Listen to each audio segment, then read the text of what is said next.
It's summertime and it is hot, but the garden is pumping. And so today I want to show you guys something that was a bit of an experiment, accident, but turned out to be really, really cool. And after 15 years of doing all this stuff, I still find things every now and then that I'm like, hey, that's an idea that worked really well. And I'm going to share that with you guys today.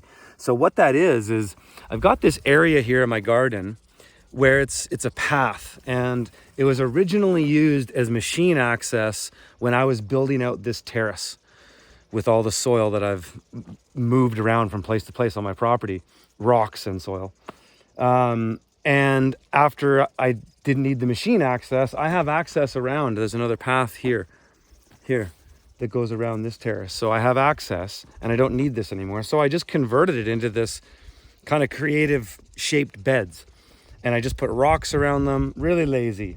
I put some fertility in the soil there, put some compost on it, and I've got drip irrigation. And so this one you can kind of see is like a bed, goes along like this. And it's just full of stuff, like mullein, which is indigenous to here. It's medicinal. This is a native clover. I don't know what, it's some kind of clover. I've got curly vetch in there, which is a nitrogen fixer. I've got, common yarrow in here, which is medicinal. And just clover. Some thistle that I'm working on. That guy's gonna go as soon as I go get a tool to handle it so I don't grab the spikes. But I wanna show you here, the thing that's been so cool about this has been this accident. So originally when I built this area out, I planted strawberries, okay?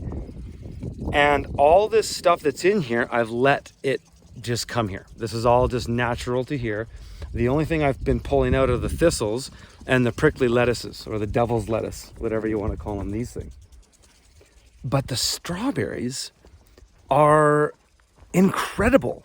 And a lot of these are nitrogen fixing plants. The curly vetch is nitrogen fixing, the clover is nitrogen fixing. And so look at this. Look in here.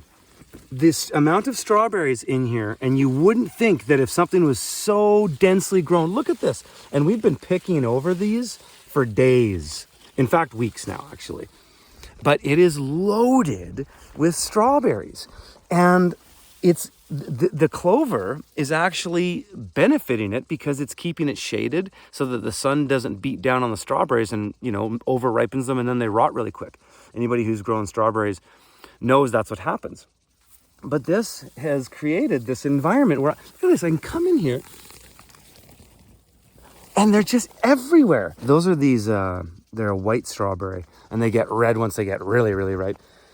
But I've got all these strawberries in here and it's working incredibly. Also, you may have noticed the electroculture rod, that's there too. So can I correlate one or the other? I don't know, but that's there. So take it for what it's worth. But we've also got these wild strawberries that have found their way in here. And look at this. It's just strawberries everywhere. And they're in perfect condition every time. I rarely find one that is not incredible. And because, usually this time of year, we got up to 42 degrees Celsius today. I'll put it on the screen. It's high in Fahrenheit. And it would normally be pretty tough for a crop with exposed soil in that kind of heat. The plants kind of will droop down a bit during the day. That's actually why I'm running the sprinklers right now. It's high noon, but that's why I'm just throwing a bit of water on the crops. I do that when we get really hot days, and that water on the soil really cools the temperature at the ground level too. It's quite amazing actually, but that's what living mulch does. And in fact, that's what trees do. And in another video coming up, I'm going to give you guys a tour of the forest area, the 2-acre forest area that we've cleared and made into a park essentially. But the same exists in the microclimate as on the larger microclimate, or macroclimate, if you will. That is a microclimate. This is a microclimate.